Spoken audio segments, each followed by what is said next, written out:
بسم الله ودن መንፈስ ቅዱስን ሓደ ኣምላኽ ከመይ ጸኒሕኩም እግዚአብሔር ኣምላኽና ዝተመስገነ ይኹን ኣምላኽና ምሕረቱን ጸጋኡን ኣብዚሑ እዚ መዓልቲ እውን ኣብ ቤቱ ክንርከብ ካብኡ ስለ ዝኾነላ ክንምኽሉ እግዚአብሔር ኣምላኽና ስብሓት ይኹን ነው ናይ ሎም መዓልቲ ትምህርቲ ርስትና ከምቲ ንባብ ዝረኣናዮ ንሕና ቤት መቕደሱ ኢና ዝብል እዩ ዝተወሰደሉ ጥቕሲ ድማ ካብ ቀዳማይ ቆሮንጦስ 3:16-17 ኮይኑ ከምዚ ይብል ቤት መቕደስ ኣምላኽ ምዃንኩም መንፈስ ኣምላኽ ኣባኻትኩም ሓዲሩ ምህላው እንዶ ኣይትፈልጡን ኢኹም ሓደ እኳ ነታ ቤት መቕደስ ኣምላኽ እንተኣማሰነ ኣምላኽ ከማስኖ እዩ ቤት መቕደስ ኣምላኽ ቅድስቲ እያ እዛ ቤት መቕደስ እዚኣ እውን ንስኻትኩም ኢኹም ዝብል እዩ ቅድሚኡ ግን እዚ ዘለናዮ ዕለት ሳልሳይ ሰንበት ናይ ዛዕባ ጾም እዩ ብመሰረት ቅድስት ቤተክርስቲያንና ድማ እዚ ዕለት እዚ ብምኩራብ ተባሂሉ ይፅዋዕ እሱ ድማ ቤት መቕደስ ናይ ኣይሁድ እዩ ክልተ ግዜ ድማ ምኩራብ ፅዋዕ ዕለት ኣለና ሓደ ኣብ ዘመነ ነቢያት ኮይኑ ሓደ ድማ እዚ ዘለናዮ ማለት እዩ ንሎም መዓልቲ ተዳሊልና ዘሎ መዝሙር ድማ ካብ ናይ ቅዱስ ያሬድ ቦኤ ኢየሱስ ዝብል እዩ ስለዚ ምኩራብ ዝብል ብዙሕ ግዜ ኣብ ብሉይ ኪዳን ሓደ ካብቲ ኣይሁዳውያን ዝምክሕሉ ወይ ድማ ኣለና ዝብልዎ ተሎ እቲ ቤት መቕደስ እዩ ማለት እዩ እዚ ብኣምላኽ ምዃኖም ቤት መቕደስ ኣምላኽ ድማ ዘለዎም ብምዃኖም ኩሉ ግዜ ንርእሶም ካብ ኩሉ ኣብ ዓለም ዘሎ ፍጥረታት ወይ ድማ ሰባት ፍልይ ኣቢሎም እዮም ዝርእይዋ ማለት እዩ ምክንያቱ እቲ ሰማይን ምድርን ዝፈጠረ ኣምላኽ ኣብዚኣ ቦታ እዚኣ ጥራይ ኣብታ እስራኤል ትበሃል ሃገር ጥራይ ከም ዝኾነ ይኣምኑ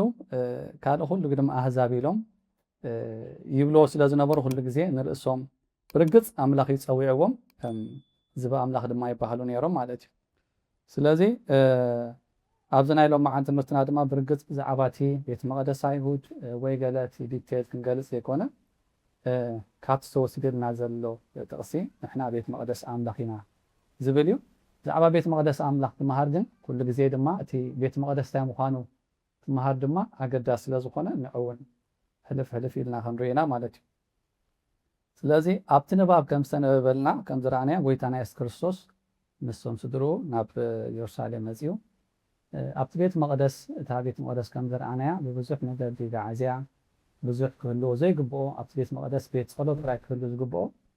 ኣብኡ ኣብዑር ኣጣል ኣባጊዕ ወርቂ ብዙሕ መሸጣ ተራእየ እንታይ ክገብሮ ክእሉ ኢና ንሪኦ ነቲ ቤት መቕደስ ከፅርዮ ካብኡ ማለት እዩ እዚ ኣውፅዎ እንዳበለ ንኩሎም ከም ዝሰበጎም ንርኢ ማለት እዩ ስለዚ ንሳቶም ድማ እዚ ካብ ገበርካ ደኣ እንታይ ካ ከተርእየና ናብ እንታይ ካ ትወስደና ዘለካ ምስ በልዎ እንታይ ኢሎም እዛ ቤት መቕደስ ኣፍርስዎ ኣነ ድማ ሳልሳይ መዓልቲ ክገብራ እየ ከልዕልዐ ኢሎም ማለት እዩ ስለዚ ንሳቶም ድማ ገሊሞ ቤት መቕደስ ብሰለስተ መዓልቲ ላዓልሲ 46 ዓመት ዝወሰደላ ቤት መቕደስ ከመይ ኢልካ ኢኻ ብሰለስተ መዓልቲ ከተልዕላ ኢሎሞ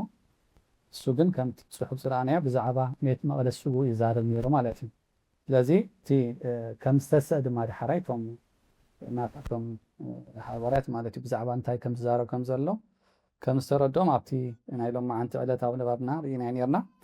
ስለዚ ጎይታና ብግሉፅ ነገር እኳ ተዘይኮነ ኩሉ ግዜ እታ ቤት መቕደስ ኣምላኽ ከማ ጥራይ ኮይና ከምዘይትተርፍ እቲ ቀንዲ ዕላማ መሰረት ዕላማ ናይ ምምፅኡ ኣብቲ ቤት መቕደስ ኣምላኽ እንዳገልገለ ንህዝቢ እስራኤል ጥራይ ዘይኮነስ እቲ ቤት መቕደስ ኣምላኽ ንኩሉ ዓለም ኣብ ዓለም ንዘሎ ናብ ኣምላኽ ንክመፅእ ዝደሊ ክንስሕ ንዝደሊ ምዃኑ መታንከርእዮም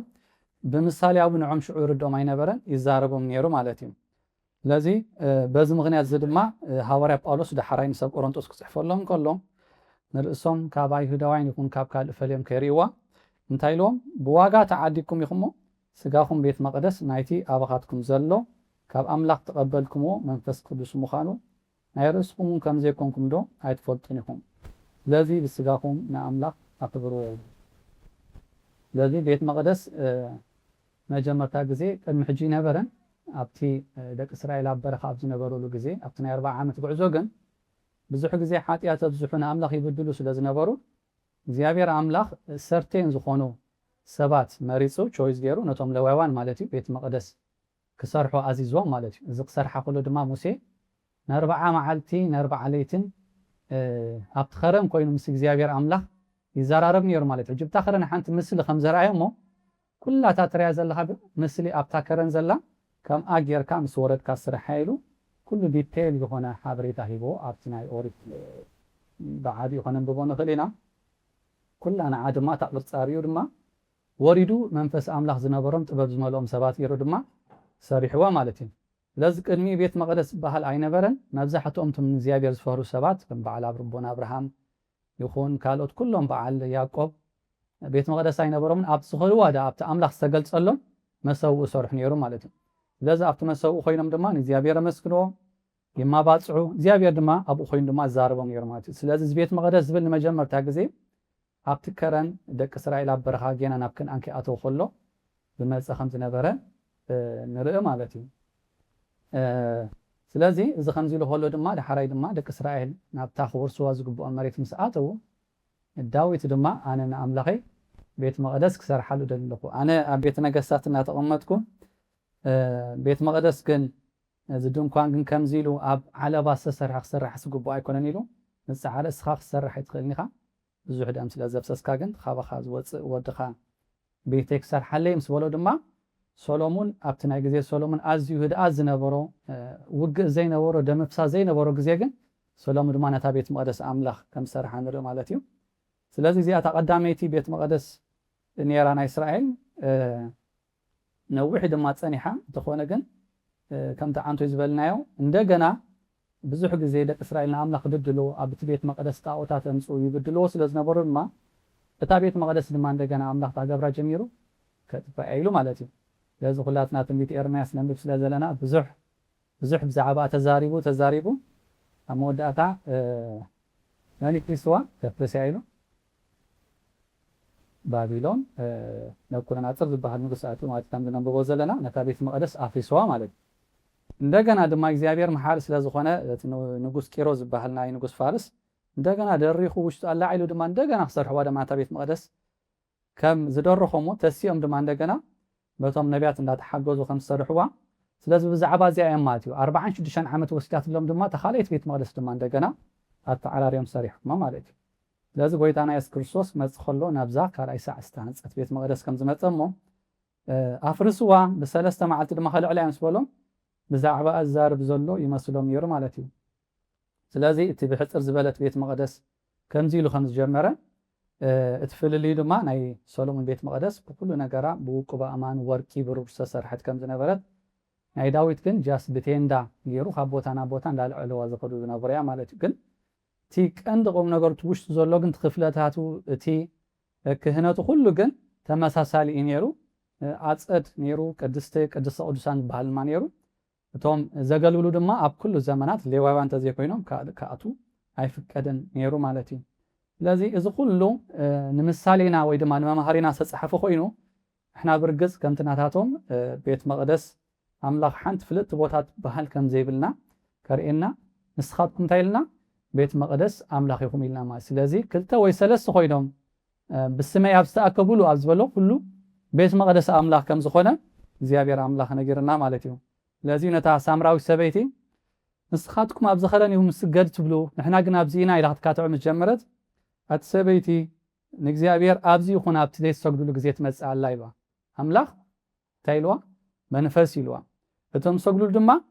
ብመንፈስን ብሓቅን ክሰግድሉ ይግባእ እዩ እታ ሰዓት እቲኣ ትመፅእ ኣላ እታ ሰዓት ድማ እንቲያ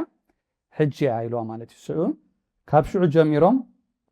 ብዙሕ ጎይታ ምህሮም ነይሩ ምስ ሞተን ምስ ተንስአ ግን እቲ ስጋና ኣካል ክርስቶስ ብምዃኑ ካብ ሽዑ ጀሚሩ ሰብ ናብ ኢየሩሳሌም ይኹን ናብ ካልእ ቦታ ከይዱ ንኣምላኽ ምስጋድ ዘድልዮ ኮነ ማለት እዩ ሓደ ግዜ ስለ ዝተሓወሰና ኣብኡ ፍሉይ ቦታ ወይ ኣብኡ ኣምላኽ ዝርከብ ይመስለና እዩ ግን እግዚኣብሔር ብስሙ ኣብ ዝተኣከብናሉ ብልብና ኣብ ዝጠዓየ ኣብ ዝነፅሀ ኩሉ ግዜ ኣምላኽ ኣብኡ ከም ዘሎ ኩሉ ግዜ ቃል ኣምላኽ ነጊርና እዩ ማለት እዩ ስለዚ ኩሉ እቲ ምሳሌያዊ ነገሩ ኩሉ ቃል ኣምላኽ ኣባይን ወይ ድማ እተን ፅሑፋት እቲኣተን ብዛዕባይን ዛረባ ከም ዝበለ ዜሩ ዜሩ ኩሉ ብሉይ ኪዳን ኣንቢብና ንክርስቶስ ኢየሱስ ክንረኽቦ ተዘይክእልና ወይ ድማ እቲ ማእከላይ እምነትና ኣብኡ ተዘይኮይኑ ኩሉ ትምህርትና ነንብቦ ዘለና ኣይክጠቕመናን እዩ ማለት እዩ ስለዚ ስጋኹም ቤት መቅደስ ኣምላኽ እዩ ዝብለና ኣሎ ማለት እዩ ቤት መቅደስ ኣምላኽ ዝብሎ ዘሎ ድማ ኣካል ክርስቶስ ስለዝኾንና ማለት እዩ ጎይታና ኢየሱስ ክርስቶስ በቲ ክቡር ዝኾነ መስዋዕቱ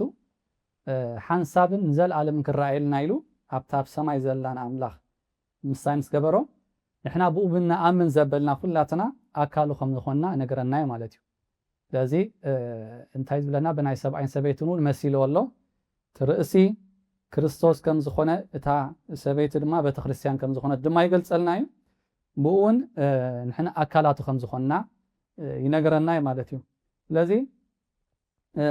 ካልእ ብዛዕባ እታ ቤት መቕደስ ዝብልዋ ዘሎ ድማ ቦታ ወይ ድማ ሎኬሽን ድማ ኣገዳሲ ከም ዝነበረ ቃል ኣምላኽ ነገረና እዩ እግዚኣብሔር ኣምላኽ ነታ ቤት መቕደስ ክሰርሕዋ ክእዝዞም ከሎ ብዘይካ ኣብ ኢየሩሳሌም ኣብ ካልእ ክስራሕ ኣይፍቀድን ነይሩ ለዝኾነ ንጉስ ይኹን ዝኾነ መራሒ ብዘይካ ኣብ ኢየሩሳሌም ኣብ ካልእ ቤት መቕደስ ክሰርሕ እንድሕር ኣፈቲኑ ኩሉ ግዜ ከቢድ መቕፃዕቲ የምፃሎም ከም ዝነበረ ገለ ካብኦም የሮብዓም ዝበሃል ንጉስ ምናልባሽ ናይ ነገስታት እስራኤል ነምምቲ ኮይና እዚ ቦታ ዝኽርሕቆኩም ኢሉ ሰባት ናብ ኢየሩሳሌም ከይዶም ከይገድፍዎ እታ ቤት መቕደስ ናቱ ዝኾነት ክስታይ ገይሩ ኣብ እስራኤል ምስ ሰርሐ ከቢድ መቕፃዕቲ እዩ ንዕኡን ንብምዘሎ ዓሌቱን ክሳብ ምጥፋእ ኣብ ህይወቱን ኣብታ መንግስቱን ከቢድ ዝኾነ መቕፃዕቲ ኣምላኽ ከም ዝረኸበ ንሪኢና ማለት ምክንያቱ እግዚኣብሔር ዝሓርያ ኢየሩሳሌም ከም ዝነበረት ከተማ ኣምላኽ ድማ ትበሃል ከም ዝነበረት የርእየና ማለት እዩ እዚ ድማ ምሳሌ ካልእ ስጋ ወይ ድማ ካልእ ኣካል ወይ ድማ ካልእ ቦታ ኣምላኽ ዝርከበሉ ከምዚ የለ ንክገልፀልና ብዛዕባ ናይ ጎይታና ከምዚ ኢሉ ማለት እዩ ስለዚ ሃዋርያት ድማ ክምሩ ከለዎም ኣብ ሰማይ ይኹን ኣብ ትሕቲ ምድሪ ብኡ ክንድሕነሉ ብኡ ጌርና ምስ ኣምላኽ ክንረኽበሉ ዝኽእል ካልእ ስም ኣይተዋህበን ኢሎም ምድሓን ብክርስቶስ በይኑ ምዃኑ ይምህሩ ነይሮም ማለት እዩ ብኡ ድማ ጴጥሮስ እንታይ ኢልዎ ንስኻ ንወዲ ሰብ መን እዮም ዝብልዎ ምስ በሎ ገሊኣቶም ኤርምያስ ዝብሉኻ ገሊኦም ካብ ነቢያት ዝብሉኻ ገሊኦም ከምዝን ከምዝን ይብሉኻ ምስ በሎ ንስኻትኩም ከ እንታይ ትብሉ ምስ በሎ ንስኻ ክርስቶስ ወዲ ህያው ኣምላኽ ኢኻ ከም ዝበሎ እሞ ንስኻ ጴጥሮስ ኢኻን ማሕበረ ኣብ ዝኸውሕ ክስርታ እያ ምስ በሎም ኣብቲ ምእማን ኣብቲ ክርስቶስ ኢየሱስ ወዲ ኣምላኽ ምዃኑ ዝተኣመናሉ ምእማን እዛ ማሕበረይ ኣብኡ ክስርታ እያ ኢሉ ማለት ደጌታ ሲኦል ድማ እንታይ ክገብርዋን እዮም ኣይክሕይልዋን እዮም ኢሉ ማለት ስለዚ ንክርስቶስ ንክንረኽቦ እዚ ምእማን እዚ መሰረት እዚ ከም ዘድልየና ቃል ኣምላኽ ይነግረና ማለት እዩ ስለዚ እቶም ሃዋርያት ድማ ነዚ ትምህርቲ እዚ ነቲ ጎይታ ዝበሎም ሒዞም ኣብ ኩሉ ቦታ ንኩሉ ምእመን ብክርስቶስ ኢየሱስ ቤት መቕደስ ኣምላኽ ምዃንና ከምቲ እታ ቤት መቕደስ ብኩሉ ነገራ ቅድስትን ክብርትን ዝነበረት ድማ ንሕና ድማ ነቲ ቤት መቕደስ ስጋና ዝኾነ ክንሕልዎ ከም ዝግባአና ደጋጊሞም ይሮምና ማለት እዩ ስለዚ ኣብቲ ፅሑፍና እንታይ ዝብል ኣሎ ሰብ ግና ብኸመይ ቤት መቕደስ ክኸውን ዝኽእል እታ ቤት መቕደስ ምዃን ዝገልፅ ጥቕስታት ንመረዳእታ ዝተኸውን ዝተዘርዘረ ተምሳላዊ ኣገላልፃ ዶ ኣይመስልን ይብለና ኣሎ ስለዚ እቲ ቀደም ከም ዝበልና ብሉይ ኪዳን ቤት መቕደስ ገዛ እዩ ነይሩ ክፍልታት ዘለዎ እዩ ነይሩ ግና ኣብ እወን እግዚኣብሔር ኣምላኽ ዓብይ ምዃኑ ኣብ ሰብ ዝሰርሖ ከም ዘይነብር ክገልፀሎም ከሎ ጌናት ሰሎሞን ክሰርሓሉ ከሎ ግና ብሓቂ ዶ ኣምላኽ ኣብ ምድሪ ይነብር እዩ እንሆ ሰማያትን ሰማያትን ክፀሩኻ ኣይክእሉን እዮም እዛ ኣነ ዝሰርሓልካ ኣነ ዝሰራሕክዋ ቤት ደኣ ክንደይ ኣዝያ ዘይትንእስ ኢሉ ማለት እዩ ስለዚ ሰሎሞን ብኩሉ ዘለዎ ውቅብቲ ቤት መቕደስ ምስ ሰርሐ ግን ጌና እግዚኣብሔር ኣምላኽ ዓብይ ከም ዝኾነ እታ ሱ ዝሰርሓ ቤት መቕደስ ድማ ንዑስ እኽልቲ ከም ዘይኮነት ይነግሮ ነይሩ ማለት እዩ ኣብ ካልእ ግን እግዚኣብሔር ኣምላኽ ጌና ቤት መቕደስ ኣምላኽ እሱ ከም ዘይኮነ እቲ ናይ መወዳእታ ዕላማ ብኡ ብገዛ ብምስራሕ ዘይኮነስ ኣምላኽ ባህ ዘብሎ ነገር ኣብቲ ልቡ ናብ ኣምላኽ ዘቕንዐ ምዃኑ ክገልፅ እንታይ ኢሉ ኣብቲ ትንቢት ኢሳያስ 66 ኣነ እቲ ንዘለዓለም ዝነብርን ልዑልን ዕዙዝን ቅዱስን ዝስሙ እግዚኣብሔር እየ ኣብቲ ልዑልን ቅዱስን ስፍራ ድማ እነብር ኣለኹ ግናኸ ንትሑታት ህያዋን ክገብሮም ነቲ እተጣዓሰ ልቢ ዘለዎ ድማ ህያዋን ክገብሮም እየ ምስቶም እተጣዓሰ ልቢ ዘለዎም ትሑታት ሰባት ይነብር እዩ ኢሉ ማለት እዩ ስለዚ ጌና ኣብቲ ብሉይ ኪዳን ከለዉ ድማ እቲ ደቂ እስራኤል ዘሕዝን ቤት መቕደስ ሰርሕሉ ብስሉም ኣባይቲ ሰሪሖም ግናኸ እቲ ህይወቶም ኣካይዶም ናብርኦምን ንኣምላኽ ዝሕጉ ስለ ዘይነበረ ንኣምላኽ ብእምኒ ጌርካ ቤት ስራሕ ምዃንሲ ባህ ከም ዘይብሎ ክገልፀሎም ከሎሲ ኣነ ቅዱስ እየ ግን እቲ ባህ ዝብለኒ ግን እቲ ቤት መቕደስ እቲ ብኢድ ዝተሰርሐ ዘይኮነሲ ኣብ ምንታይ ኣብ ትሑታት ህያዋን ክገብሮም ነተጣዓስ ልብ ዘለዎም ህያዋን ክገብሮም ምስ ተጣዓሰ ድቁስ ልብ ዘለዎ ድማ ክነብር ኢሉ ማለት እዩ ስለዚ ግን ኣብቲ ብሉይ ኪዳን ከይተረፈ ድማ እግዚአብሔር ኣምላኽ እቲ ንዑባህ ዘብሎ ኣብ ሰብ ዝሰርሖ ዘይኮነስ ኣብቲ ልብና ክሓድር ከም ዝደሊ ይነገሮም ወይ ድማ የእንፍተሎም ከም ዝነበረ ብዙሕ ግዜ ነንብብ ኢና ማለት እዩ ስለዚ እግዚአብሔር ግና ባዕሉ ዝፈጠሮን ዝሰርሖን ሰማይ ሰማያት ዓለማት እንዳሃለዎ ንምንታይ ኣብዚ ብሓፂር ቁመትን ብፀቢብ ደረትን ዝቆመ ብሓጢኣት ዝደኸመን ተራኸሰን ሰብ ማሕደሩ መቕደሱ ክገብር መሪፁ ዝብል ድማ እቲ ድሕርና ንሪኢና ማለት እዩ ስለዚ እግዚአብሔር ኣምላኽ ካብ መጀመርታ ንሰብ ፈጥሮ ከሎ ከም ዝረኣናዮ ፍጹም ጌር ይፈጢርዎ ሓጢኣት ክገብር ኢሉ ኣይኮን ፈጢሮ ኩሉ ስርሑ ኣዝዩ ዘገርም ስለ ዝነበረ ንሰብ ምስ ፈጠሩ እውን ከም ትኩሉ ግዜ ንብሎ ኣዝዩ ፅቡቅ ኮነ እዩ ዝብለና ቃል እግዚአብሔር ግና እቲ ሓጢኣት ኣብቲ ናይ ኣምላኽ ስራሕ ጌጋ ስለ ዝነበረ ዘይኮነ ሰባት ግን ብፍታዊ ማለት እዩ ኣዳምን ሄዋንን ካብታ ኣይተብልዕዋ ዝበሃሉ ኦም ስለ ዝበልዑ ሓጢኣት ከም ዝኣተዎ እሞ ካብ ሽዑ ጀሚሩ እቲ ሰብ እቲ ማሕደር ናይ ሰብ ናይ ፅድቅን ናይ ቅድስናን ዝነበረ መእከብ ኩሉ ዓይነት ክፉእ ነገር ኮይኑ ማለት እዩ ስለዚ ኣብ ሮማውያን ኣብ መልእኽቲ ጳውሎስ ናብ ሰብ ሮሜ እንታይ ኢሎም ኩላቶም ሓጢኦም ክብሪ ኣምላኽ ስኢኖም ኢሉ ማለት እዩ እቲ ቅዱስ ዝነበረ እቲ ኣምላኽ ኣብኡ ሓዲሩ ኩሉ ግዜ ክሕጎሰሉ ዝፀውዖ ሰብ ብሰንኪ ሓጢኣቱ ካብ ውሽጡ ኩሉ ግዜ እንታይ ይገብር ነይሩ ሕማቕ ነገር የፈልፍል ነይሩ ማለት እዩ ስለዚ ኩሉ እቲ ፍጥረት ድማ ኣምላኽ ንደቂ ሰባት ኢሉ ከም ዝፈጠሮ መጠን ምድሓን ናይ ሰብ ይገድሶ ወይ ድማ ይፈቱ ስለ ዝነበረ ካብ ኩሉ ዝረአ ነገራት እቲ ምጥዓይ ናይ ሰብ እቲ ብምስሉ ገይሩ ዝፈጠሮ ሰብ ክጥዒ ወይ ድማ ሂወት ክረክብ ይደሊ ስለ ዝነበረ ነቲ ሓደ ወዱ ጎይታና ኢየሱስ ክርስቶስ ክልእኾ ተገዲዱ ማለት እዩ ስለዚ እዚ ከም ዝገብር ዝኸኣሎም ንሕና ገለ ነገር ስለ ዝገበርና ዘይኮነ ሰብ ግን ከምኡ ጥራይ እንዳገበረ እንድሕር ዳኣ ነቢሩ ብሰራ ሓጢኣቱ ይመውት ስለ ዝነበረ ጎይታና ኢየሱስ ክርስቶስ ማእከላይ ኮይኑ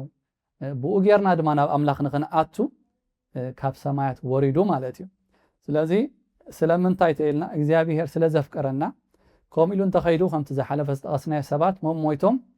ኣምላኽ ጻድቕ ስለ ዝኾነ ናብ ሲኦል እዮም ዝኸዱ ነይሮም ማለት እዩ ስለዚ ኣምላኽ ቤት መቕደስ ቀዲስካ ገለ ጌርካ ናብ ሲኦል ንሕዳ ትኸይድ ኮንካሲ እንታይ ትርጉሙ ማለት እዩ ስለዚ ኣምላኽ ጻድቕ ስለ ዝኾነ ምስ ሓጢኣት ድማ ሕብረት ስለ ዘይብሉ ብኡ ገይሩ መታን ክድሕነሉ እቲ ሰብ ዝፈጠሮ እቲ ሓደ ወዱ ልኢኹ ማእከላይ ወይ ድማ ሊቀ ካህን ናይ ሓድሽ ኪዳን ኮይኑ ከድሕነና ከም ዝተገልፀ ንርኢ ማለት እዩ ስለዚ ጎይታና ዝኩሉ ክገብሮ ከሎ ናትና ፅድቂ ናትና ቅድስና ዘይኮነ ካብቲ ብምሕረት ሃብታም ኣምላኽ ስለ ዝኾነ ከም ዝኾነ ቃል እግዚአብሔር ነግረና ማለት እዩ ስለዚ ከመይ ኢልና ኢና ቤት መቕደስ ኮይንና ንብል ብፀግኡ ይብለና ቃል ኣምላኽ ብፀጋ ኣምላኽ ኢኹም ዝደሓንኩም ይብለና በታ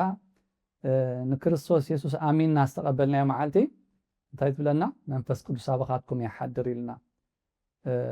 ኣብ ፅሑፍና ከም ዘሎ እዚ ኣስቆሮታዊ ይሁዳ ንጎይታ እንታይ ኢልዎ እቲ ንዓለም ዘይኮነስ ንዓና ትገልፀሉ ክስታይካስ እንታይ ምስ በሎ እንታይ ኢልዎ ጎይታ ዘፍቅረን እንተሎ ቃለ ይሕሉ ኣነ ናብ ቦን ድማ ንመፅእ ኣብኡ ድማ እንታይ ንገብር ኢሉ ማሕደር ንገብር ኢሉ ማለት እዩ ስለዚ ኣምላኽ ኣብ ዘፍቅርዎ ኣብ ዝኣምንዎ ማሕደር ከም ዝገብር ይነገሮም ነይሩ በታ ክርስቶስ ሞይቱ ዝተንስኣላ መዓልቲ መንፈስ ቅዱስ ተቐበሉላ ድማ እታ ቤት መቕደስ ኣምላኽ እታ ኣብ እስራኤል ዝነበረት ከም ዘላታ ኮይና ግን ካልእ ቤት መቕደስ ናይ ሓድሽ ኪዳን ቤት መቕደስ ነይራ ማለት እዩ ስለዚ ጎይታና ኢየሱስ ክርስቶስ 33 ዓመትን ፈረቓና ኣገልጊሉ ኣብ 7 ዓመት ድማ እታ ቤት መቕደስ ፈሪሳ ማለት እዩ ስለዚ እታ ናይ ሓድሽ ኪዳን ቤት መቕደስ ኮላስ እስራኤላውያን ስቲል ይቅድሱ የገልግሉ ሊቀ ካህናት ነይሮም ማለት እዩ ግና ኣብ መበል 7 ዓመተ ምህረት ግን እታ ዘለኣለማዊ ዝኾነት ቤት መቕደስ ኣምላኽ ክፀንዕ ስለ ዘለዋ ንጉስ ናይ ሮማ ጠቕላላ ኣፍሪስዋ ማለት እዩ ስለዚ ቤት መቕደስ ስለ ዝፈረሰት ሕጂ ኣብ እስራኤል ቤት መቕደስ የለን ማለት እዩ ታቦት የለ ቤት መቕደስ የለ ወላ ሓንቲ የለን ግን ቤት ጸሎት ዝበሃል ንኣሹ ክፍልታት ግን ኣለዎ ማለት እዩ እታ ቤት መቕደስ ፈሪስያ እዚ ሕጂ ኩሉ ንሪኦ ዘለና ፖለቲካዊ ቴንሽን እታ ቤት መቕደስ ክሃንፅዋ ክሰርሕዋ ስለ ዝደልዩ ስለዚ እሳቶም ቤት መቕደስ ክሃንፁ ደልዩ እቲ ዘሓዝን ግን እቲ ካብኦም ዝመፀ ካብ ስጎም ዝመፀ ዘመዶም ብኩሉ ነገሮም ንዖም ዝመስል ግን ንሕና ኩላትና ብኡ ኣሚንናስ ኣካል ኮይና ኣለና ማለት እዩ ስለዚ እታ ቤት መቕደስ ሓንሳ ምስ ፈረሰት ፈሪስያ ሕጂ ኣምላኽ ዝዝክራ ወይ ድማ ዘልዕላ ኣይኮነትን እቲ ናትና ግን እቲ ብተምሳል ስጋና ግን ከምቲ ናይ ዳዊት ኣብ እንታዩ ብቴንዳ ተሰሪሑ ዝበልና እዚ ቤት መቅደስ ስጋና ድማ ከምኡ እዩ ሓንቲ መዓልቲ ይኣርግ ይበሊ እዩ ግን ሓንቲ መዓልቲ ብዘይ በሊ ከምዚ ናይ ሰሎሞን ብክቡር ነገር ስለዝንስእ እቲ ናይ ብሉይ ኪዳን ኩሉ ምሳሌያዊ ናይዚ ቤት መቅደስ ስጋና ንብሎ ኣለና ማለት እዩ ኣይነውቲ ሓሳብ ስፍሕ ዝበለ እዩ ዝሕልፍ ሕልፍ ኢና ንብሎ ዘለና ብዛዕባ ቤት መቅደስ ወላ ዓመታት ክትምህሮ ትኽእል ነዊሕ ትምህርቲ እዩ ግን ሓፈሻዊ ዝኾነ ሓሳብ ክርዳኣና ወይ እቲ ስጋና ከመይ ቤት መቅደስ ኣምላኽ ዝኸውን ዝብል ክርዳኣና ግን ኣገዳሲ ስለ ዝኾነ ኢና ንሓልፎ ዘለና ማለት እዩ ስለዚ እታ ክፍሊ ዓንቶይ ከም ዝበልክዋ እንታይ ኣለዋ ኣፀዳ ኣለዋ መቅደስ ኣለዋ ቅድስተ ትበሃል ቅድስተ ቅዱሳን ድማ ኣለዋ እቲ ሰብ ድማ እንታይ ኣለዎ ስጋ ኣለዎ ነፍሲ ኣለዎ መንፈስ ኣለዎ ማለት እዩ ስለዚ መንፈስ ኣምላኽ ሓዲርኩም ኣልዩ እንተልዩ ስኻትኩም ሲ ቤት መቅደስ ኣምላኽ ኢኹም ክብለና ከሎ እቲ ስጋና ቤት መቅደስ ኣምላኽ እዩ ኣብ ውሽጥና ድማ ኣብቲ መንፈስና ድማ መንፈስ ኣምላኽ ይሓድር ማለት እዩ ስለዚ ሓደ ሰብ ናይ ሓድሽ ኪዳን ቤት መቅደስ ክኸውን ተኮይኑ እዚ ማሕተም እዚ ግድነት ክህልዎ ይግባእ ማለት እዩ ኩላትና በቤተ ክርስቲያን ዝመፃና ኩሉ ሰብ ቤት መቅደስ ኣምላኽ እዩ ክንብሎ እንድሕር ዳ ኮይና እዚ ፍረ እዚ ወይ ድማ እዚ ህይወት እዚ ወይ ብመንፈስ ቅዱስ ዘይምራሕ ህይወት ተሊና ግን ቤት መቅደስ ኣምላኽ ክንብል ኣይንኽእልን ኢና ማለት እዩ ስለዚ ቤት መቅደስ ኣምላኽ ቅድስቲ ስለ ዝኾነት ኩሉ ግዜ ክንቅድሳ ከም ዝግባአና ድማ ደጋጊሙ ኣብ ቃል ኣምላኽ ይነግረና ማለት እዩ ካልእ ድማ ጎይታና ኢየሱስ ክርስቶስ ብዛዕባ ስጉን ደሙን ክነግሮም ከሎ ድማ እንታይ ኢሎም እቲ ስጋይ ዝበልዕ ደመይ ዝሰቲ ንሱ ኣባይ ነበር ኣነ ድማ እንታይ ኣብኡ ስለዚ ስጋን ደም ናይ ጎይታና ኢየሱስ ክርስቶስ ክንወስድ ከለና ድማ ክርስቶስ ኣባና ከም ዝነብር ንሕና ድማ ኣብኡ ከም ንነብር ቃል ኣምላኽ ይነግረና ማለት እዩ ስለዚ ሓደ ሰብ እዚ ኩሉ ዓይነት ህይወት እዚ ኩሉ ዓይነት ፍረ ኣብ ህይወቱ እንተሎ ክርስቶስ ኢየሱስ ኣብ ህይወቱ እንድሕራ ግዜዎ ቤት መቅደስ ኣምላኽ ከም ዝኾነ ክፈልጥ ይግብኦ ማለት እዩ ስለዚ እግዚኣብሔር ኣምላኽ ብክርስቶስ ኢየሱስ ብፀጉኡ እቲ ክቡር ዝኾነ ናይ ሓድሽ ኪዳን መቅደሱ ኣባና ከንብሮ ከሎ ንሪኢና ማለት እዩ ኣብ ቀዳማይ ቆሮንቶስ 12 እውን ብሰፊሑ እቲ ክርስቶስ ርእሲ ከም ዝኾነ ንሕና ድማ ኣካላቱ ከም ዝኾና ይገልፀና እዩ ስጋ ዝብል ሓደ ኮይኑ ኣካላት ድማ ብዙሕ ማለት እዩ ኣብ ብዲቴል ገልጾ እዩ ነፍሲ ወከፍና ሓደ መንፈስ ከም ሰተና ሓደ ጎይታ ብሓደ ጥምቀት ድማ ኣካል ክርስቶስ ከም ዝኾና ይገልጸልና ማለት እዩ ስለዚ ኣብቲ ማሕበርቲ ድማ ገሊኡ ኢድ ይብሎ ገሊኡ እግሪ ይብሎ ገሊኡ ዓይኒ ይብሎ በቲ ኮይኑ በቲ ኩሉ ኣብ ቤተ ክርስቲያን ዘሎ ናይ ብሓቂ ብመንፈስ ቅዱስ ተጠሚቁ ህይወት ዝረኸበ ሰብ እንታይ እዩ ኣካል ናይቲ ስጋ ወይ ድማ ቤት መቅደስ ኣምላኽ ይኸውን ማለት እዩ ስለዚ ዕዮና ይዝፈላለ እምበሪ ኩላትና ኣካላቱ ከም ዝኾና ኣብ ስጋ ድማ ፍልልይ ዝበሃል ከም ዘየሎ ቃል ኣምላኽ ይነግረና እዩ ከምኡ ተኮይና ድማ ንኣምላኽ ከነገልግል ንኽእል ብዝተቐደሰ ህይወት ማለት እዩ ከምቲ ዝሓለፈ ዝበልና እውን ኣብ ብሉይ ኪዳን እቶም ከገልግሉ ዝፍቀዶም ዝነበረ ኣብታ ቤት መቅደስ ሌዋውያን ጥራዮም እቶም ሌዋውያን ድማ ንእግዚኣብሔር እተፈልዮም ነይሮም ስለዚ ሌዋዊ ከይኮኑ ኣብታ ቤት መቅደስ ተኣትዩ ከቢድ መቕፃዕቲ ገሊኦም ብለምፂ ውቁዑ ነይሮም ገሊኦም ብዙሕ ዓይነት ኮንሲኮንስ ነይሮ ማለት እዩ ስለዚ ብዘይካ ሌዋዊ ንእግዚኣብሔር ተቐደሰ ካልእ ክቐድስ ዝግብኦ ሰብ ኣይነበርን ማለት እዩ ብጣዕሚ ከቢድ ዝኾነ መቕፃዕቲ ነይሮ ማለት እዩ ኣብ ሓድሽ ኪዳን ግን እንታይ ይብለና ካህናትን መንግስትን ገይርኩም ይብለና ስለዚ ነፍሲ ወከፍ ሰብ ኣብቲ ቤት መቅደስ ዘሎ በቲ ኣምላኽ ዝተዋህቦ ውህበት ከገልግል ከም ዝኽእል ኣብ ሮሜ ፅቡቅ ገይሩ ይገልፀልና ማለት እዩ ታይሎም ኣሎ ኣብቲ ምዕራፍ 12 እምበር ኣሕዋተይ ንስጋኹምን ህያውን ቅዱስን ንኣምላኽ ባህ ዘብል መስዋዕቲ ጌርኩም ከተቕርቡ ብምሕረት ኣምላኽ እንዕደኩም ኣለኹም እዚ ማለት እቲ ናይ ኣእምሮ መንፈሳዊ ኣገልግሎትኩም እዩ ኢሎ ማለት እዩ ቅድም ሓደ ክርስቲያን ቅድሚ ምግልጋሉ እንታይ ክገብር ኣለዎ ንስጉ ህያውን ቅዱስን ኣምላኽ ባህ ዘብልን ገይሩ ከቕርቡ ኣለዎ ከምቲ ዝሓለፈ ዝበልኩም እቶም ሌዋውያን ቅድሚ ምግልጋሎም ስርዓተ ምንፃህ ስርዓተ መቅዳስ ዝበሃል ኣለዎም ብማይ ገይሮም ሓፂቦም ገለ ገይሮም ካብ ሕጂ ካህናት ኢኹም ንኣምላኽ ተገልግሉ ተመደብኩም ኢኹም ባህሉ ነይሮም ማለት እዩ ስለዚ ብኸምኡ ዘይሓለፈ ይቕፃዕ ወይ ድማ ኣምላኽ የጥፍኦ ከም ዝነበረ ንርኢ ማለት እዩ ኣብ ሓድሽ ኪዳን ግና ጎይታና ብማይ ምሕፃብ ብገለመለ ዘይኮኑ ብደሙ ኣፅርዩ ቀዲሱ እንታይ ገይርና ናቱ ኣገልገልቲ ገይርና ማለት እዩ ስለዚ እቲ ስጋና ቤት መቅደስ ስለ ዝኾነ እንታይ ግበርዎ ኢልና ንስጋኹም ህያውን ቅዱስን ንኣምላኽ ባህ ዘብልን መስዋዕቲ ጌርኩም ከተቕርቡ ብምሕረት ኣምላኽ ምዕደኩም ኣለኹም ስለዚ ንኣምላኽ ቅድሚ ምግልጋልና እቲ ስጋና ንኣምላኽ ተቐደሰ ምዃኑ ከነለሊ ይግባእ እዩ ግና ከምቲ ደቂ እስራኤል ዝገብሮ ዝነበሩ ዓመፅ እንዳገበሩ ከምቲ ፍላብት ናይ ዘመን ኤሊ ንሪኦ ዝነበርና ብዙሕ ዓመፅ ኣብቲ ቤት መቅደስ እናገበሩ ጌና ግና ንእግዚአብሔር ኣምላኽ ድማ ክስውእሉ ይደልዩ ነይሮም ማለት እዩ። ኣምላኽ ግን ቅድሚ እቲ ኣገልግሎት ሂወቶም የገድሶ ስለ ዝነበረ ብጣዕሚ ጉህዩ በቲ ህፃን ዝነበረ ሳሙኤል ከም ዘዕንዎም ከም ዘጥፍኦም ከም ዝገለጸሎ እሞ ከም ዝረኣናዮ ፍልስጤማውያን ስዒሮም እታ ታቦት እግዚኣብሔር ከም ዝማረኽዋ ንሪኢና ማለት እዩ። እግዚኣብሔር ግን መሓሪ ስለ ዝኾነ ድማ ኣብኡ ድማ እንዳቐፅዕ ነቶም ፍልስጤማውያን ድማ እንደገና መሊስዋ ግን ጌና ድማ ይብድሉ ስለ ዝነበሩ ንኣምላኽ ባህ የብልዎ ኣይነበሩን ማለት እዩ። ስለዚ ካብኡ ተመርኪሱ ድማ እዚ ከምቲ ሳቶም ቅድም ቅድሚ ንኣምላኽ ምግልጋሎም ክቅደሱ ዝነበሮ ንስኻትኩም ድማ እንታይ ኢሎም ኣሎ ንስጋኹም ህያውን ቅዱስን ጌርኩም ኣቕርቦ ኢሎም። እዚ መቅዳስ እዚ ድማ እንታይ ማለት ኢሎም እዚ ማለት እቲ ናይ ኣእምሮ መንፈሳዊ ኣገልግሎትኩም እዩ ኢሉ ማለት እዩ። ስለዚ ቅድሚ ምግልጋል መቅዳስ ከም ዘቀድም ማለት እዩ። መቅዳስ ድማ ኩሉ ሰብ ብደም ክርስቶስ ከም ዝተቀደሰ ይገልጸልና እዩ። ሽዑ ኣብቲ ጥቅስ 3 እንድሕዳሪናዮ ከምቲ ኣምላኽ ንነፍሲ ወከፍ ዝዓደሎ መስፈር እምነት ገይሩ ዳ ብዛዕባ ርእሱ ብልክዕ ይሕሰብ እምበር ካብቲ ዝግብኦ ኣዕዚዙ ከይሓስብሲ ንነፍሲ ወከፍ ኣብ ማእከልኩም ዘሎ በዝተዋህበኒ ጸጋ እብሎ ኣለኹ ኢሉ ከምቲ ኣብ ሓደ ስጋ ብዙሕ ኣካላት ዘሎና ብዘሎ ኣካላት ካብ ተግባሩ ሓደ ዘይኮነ ንሕና ከዓ ብዙሓት ከምኡ ብክርስቶስ ሓደ ስጋ ኢና በብሓደ ግና ንሓደ ግና ኣካላት ኢና ኢሎም ኣሎ ማለት እዩ። ስለዚ ኩላትና ብዙሓት ኢና ኣብ ዓለም ኣስታት ሚልዮናት ዝኾኑ ወይ ድማ ቢልዮናት ዝኾኑ ክርስቲያናት ኣለዉ። ብርግጽ ኩሎም ክርስቲያናት ቤት መቅደስ ኣምላኽ ማት ኣይኮነን ሎሚ እቲ ክርስትና ናብ ካልቸር ናብ ባህሊ ፀሪዩ ስለ ዘሎ ግን እቶም ኣዝዮም ዝተቀደሱ ናይ ብሓቂ ብመንፈስ ቅዱስ ዝምርሑ ሰባት ግን እዚኣቶም ኣካላት ክርስቶስ ከም ዝኾነ ቃል ኣምላኽ ይገልጸልና ማለት እዩ። ስለዚ ኣገልግሎት እንተኮይኑ ብኣገልግሎት ይጽናዕ፣ ዝምህርቲ ኮይኑ ብምምሃሩ ይጽናዕ፣ መዓድ እንተኮይኑ ብምምዓዱ፣ ዝህብ ተገርዩ ይሃብ፣ መራሒ እንተኮይኑ ብትግሃት ይምራሕ፣ እቲ ዝድንግጽ ብሓጎስ ይደንግጽ። ስለዚ ኩሉ መሃብ እንተኮይኑ ኣገልግሎት እዩ፣ መምዓድ እንተኮይኑ ኣገልግሎት እዩ። ኣምላኽ ስለዚ መሃርካ ገለ ስለ ዝገበርካ ኣይ ክሳይ ገብሮን ማለት ብእሙንነት ከምቲ እግዚኣብሔር ኣምላኽ ዝሃበካ ከምካ ከተገልግል ከለኻ ኣብታ ስጋ ዝኾነት ክርስቶስ ኣካሉ ኮንካ ኣለኻ ማለት እዩ። ስለዚ ከምዚ እናበለ እግዚኣብሔር ብቅድስና ሂወትና ክንሕልዎ ከም ዝግባአና ይነገረና እዩ። ካልእ ድማ እንታይ ኢሉ ኣሎ ሓጢኣት ንገብር ሓጢኣት ንፍጽም ድኹማት ሰባት ምዃንና መቅደስ ኣምላኽ ኣብ ምዃን ኣይዕንቅፈና እንዶ እግዚኣብሔር ሓጢኣት ኣብ ዘለዎ ቦታ ከይሓድር ድዩ ድማ ብለና ኣሎ። እዛ ቀዲመ ከም ዝተቐስክዎ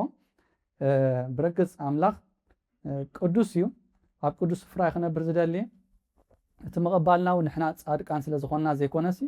ብክርስቶስ ኢየሱስ ከም ተቀበለና ወይ ድማ በጃ ከም ዝሃበልና ኢና ንኣምን ማለት እዩ። ስለዚ ሓደ ግዜ ናብ ክልተ ኤክስትሪም ጫፍ ንኸይድና እቶም ሓደ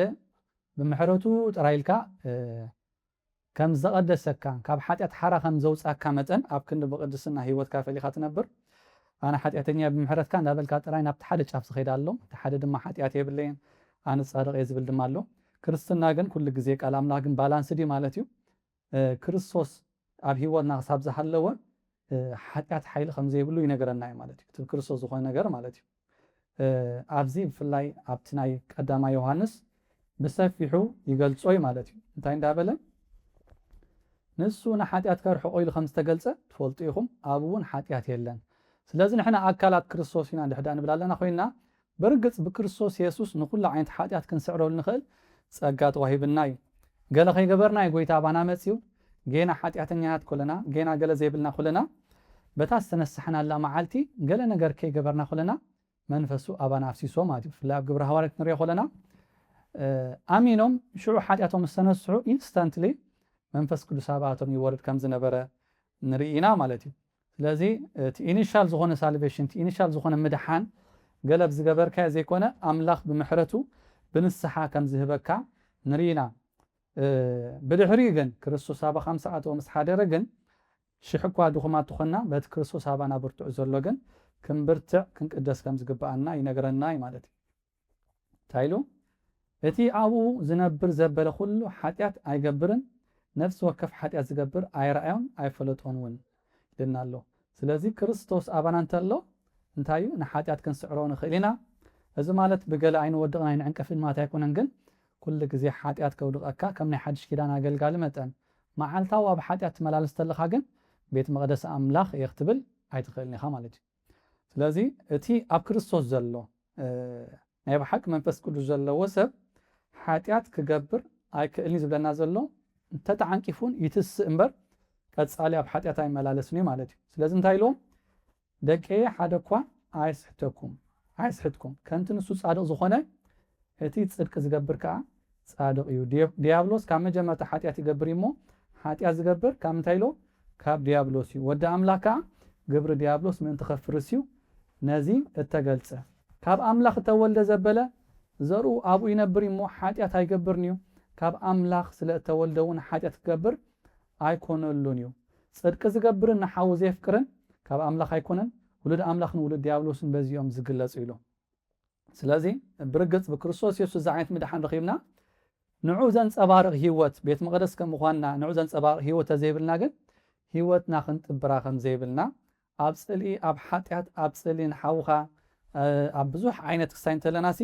ቤት መቕደስ ኣምላኽ ኢና ክንብል ከም ዘይንኽእል ነገረና እዩ ብፍላይ ቀዳማይ ዮሃንስ ነቶም ጽሑፉ ዘለኹም ብሰፊሑ ብዛዕባ ስለ ዝገልጽ ኣብ ምዕራፍ 3 ምዕራፍ 4 ክንሪኦ ንኽእል ኢና ማለት እዩ ኣብቲ ምዕራፍ 4 ድማ ኣምላኽ ኣባና ከም ዘሎ ሓደ ካብቲ ንፈልጠሉ መገዲ ወይ ድማ ቤት መቕደስ ኣምላኽ ምዃንና ነደልየሉ በቲ ኣብ ማእከልና ዘሎ ሕውነታ ወይ ድማ ፍቕሪ ከም ዝኾነ ድማ ይገልጽ እዩ እንታይ ኢሉ ሓደ እኳ ንኣምላኽ ዝረኣዮ ከቶ ይልቦን ንሓድሕድና እንተተፋቐርና ኣምላኽ ኣባና ይነብር ፍቕሪ እውን ኣባና ትፍጸም ካብ መንፈሱ ስለ ዝሃበና ንሕና ኣብኡ ከም ንነብር ንሱ እውን ኣባና ከም ንነብር በዚ ኢና ንፈልጥ እቲ ኣቦን ወዱ መድሓኒ ዓለም ክኾን ከም ዝለኣኹ ንሕና ርኢና ንምስክር ኣለና ወዲ ኣምላኽ ምዃኑ ዝኣምን ኣምላኽ ኣብኡ ይነብር ንሱ እውን ኣብኡ ይነብር ንሕና ነታ ኣምላኽ ኣባና ዘላቶ ፍቕሪ ፈሊጥናያን ኣሚናያን ኣሎና ኣምላኽ ፍቕሪ እሞ እቲ ኣብ ፍቕሪ ዝነብርካ ኣብ ኣምላኽ ይነብር ኣምላኽ እውን ኣብኡ ይነብር ኢሉ ማለት እዩ ስለዚ ሓደ ካብቲ ቤት መቕደስ ኣምላኽ ምዃንና መለለይን ድማ ኣምላኽ ኣባና ይነብር እሱ ኣብኡ ግን እቲ መግለፂኡ ድማ እቲ ኣብ ንሓድሕድና ዝህልወና ፍቕሪ ይብሎ ማለት እዩ ስለዚ እግዚኣብሔር ኣምላኽና ዝተመስገነ ይኹን ገለ ነገር ከይገበርና ኩልና ኣምላኽ ከምዚ ገይሩ ቤት መቕደሱ ገይርና ንሕና ድማ ከም ቤት መቕደስ ወይ ድማ ከም ኣገልገልቲ ሓድሽ ኪዳን መጠን